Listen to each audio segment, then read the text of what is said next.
వృశ్చిక రాశి వారికి 2026వ సంవత్సరము జనవరి మాసంలో 1వ తారీఖు నుండి 15వ తారీఖు మధ్యకాలంలో గోచార ఫలితాలు ఎలా ఉన్నాయో తెలుసుకుందాం. ఈ పక్షంలో గ్రహస్థితి 1 నుండి 13 వరకు ధనుస్సు రాశిలో సూర్యుడు సంచరిస్తున్నాడు. తదనంతరం మకర రాశిలోకి ప్రవేశిస్తున్నాడు. కుజుడు బుధుడు ధనుస్సు రాశిలో సంచరిస్తున్నారు. శుక్రుడు 12వ తారీఖు వరకు ధనుస్సు రాశిలో ఉంటూ తదనంతరం మకర రాశిలోకి ప్రవేశిస్తున్నాడు. గురువు మిథునంలో, శని మీనంలో, రాహువు కుంభంలో, కేతువు సింహంలో సంచరిస్తున్నారు. ఈ విధంగా సంచారము ఉంది.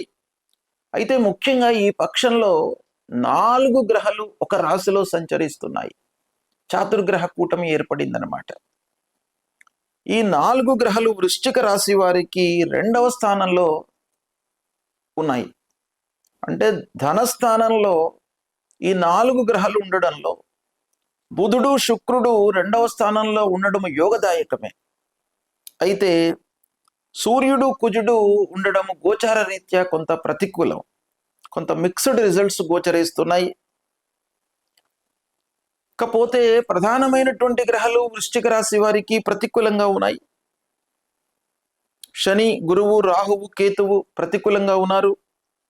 అయితే వీటన్నిటినీ మనం దృష్టిలో పెట్టుకున్నట్టయితే ఈ 2వ స్థానంలో కలుగుతున్నటువంటి చాతుర్గ్రహ కూటాన్ని కూడాను మనం లెక్కలోకి తీసుకున్నట్టయితే కొంత రాబడి ఉన్నప్పటికీ ఖర్చులు పెరిగే అవకాశాలు బాగా గోచరిస్తున్నాయి. కుటుంబం లోపల భార్య భర్తలు మధ్యన కొంత వివాదం ఏర్పడేటువంటి అవకాశాలు ఉన్నాయి. పిల్లలతో జాగ్రత్తగా ఉండాలి. అనవసరమైనటువంటి చర్చలకు తావివ్వకుండా ముందుకు వెళ్ళాలి. మాటలతో కొంత విభేదాలు ఏర్పడేటువంటి అవకాశం బాగా కనబడుతుంది. ఈ పక్షం లోపల ఎవరితోనైనా కానివ్వండి మీరు జాగ్రత్తగా ఉండాలి అనేటువంటి ఇండికేషన్ ఈ గ్రహస్థితి మనకు తెలుపుతోంది.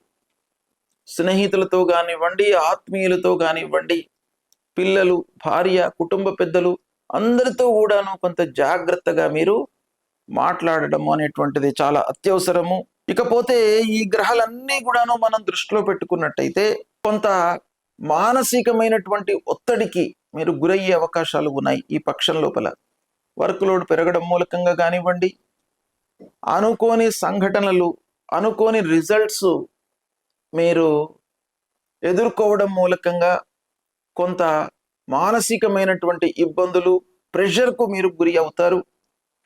ఇక కొన్ని విషయాలలో మీరు ఆవేశంతో నిర్ణయాలు తీసుకునే సూచనలు కనబడుతున్నాయి. దాన్ని కొంచెం తగ్గించుకోవాలి. ఇకపోతే ఇంటి లోపల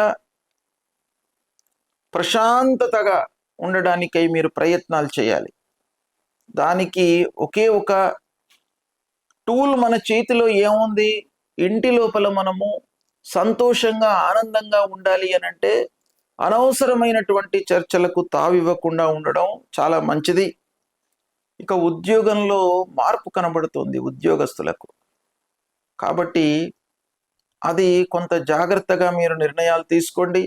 హైయప్స్తో స్నేహంగా ఉండడానికై ప్రయత్నాలు చేయండి. ఆరోగ్య విషయాన్ని నిర్లక్ష్యం చేయకుండా ఉండడము ఈ పక్షం లోపల అవసరము.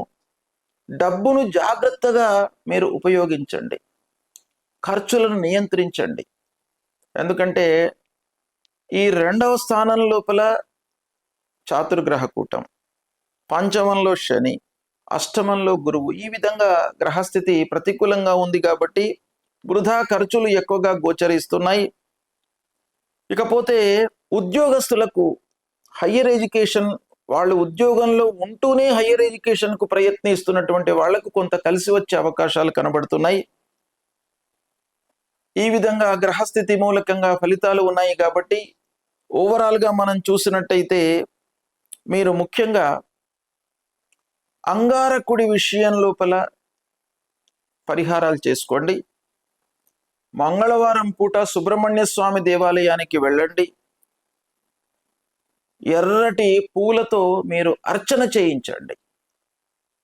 తద్వారా మీ లోపల ఒక ప్రశాంతత ఏర్పడుతుంది. ఆవేశాలు తగ్గుతాయి. అవి అనేకమైనటువంటి కలహాలకు కారణం కనుక అది తగ్గినట్టయితే కొంత ప్రశాంతత ఏర్పడే అవకాశాలు ఉంటాయి. కాబట్టి ఇది ఆచరణలో పెట్టండి, సత్ఫలితాలను పొందుతారు. శుభం.